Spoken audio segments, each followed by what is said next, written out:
ប់វិញហើយណាថ្លៃអូកុលាបដែលបងស្រមៃតាថ្លៃនៅទីណាបងត្រឡប់មករកពេល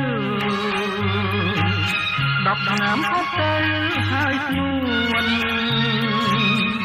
អន្តេសាចង់ជួបមុខអូនថាអូនល្អយ៉ាងណាទៅស្រី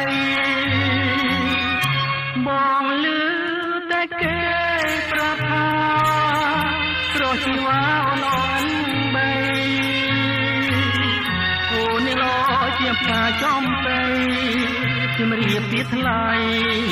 តាមមែនឬទេបើសិនរៀមមានវាសនាបានជួបមកម្ចាស់ស្នេហ៍បងនឹងខំស្រោចទឹកនឹងខ្នងហើយឲ្យម្ចាស់ស្នេហ៍ស្គាល់តែសង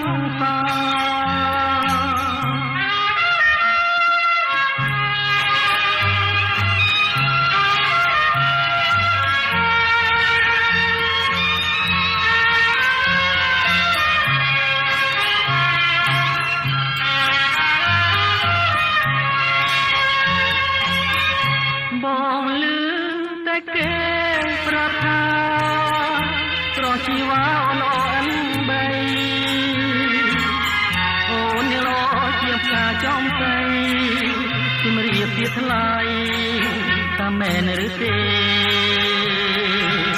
បើសិនរៀមមានវាសនាបានជួបមកម្ចាស់ស្នេហ៍បងនឹងខំស្រោចទឹកនឹងខ្នងហើយ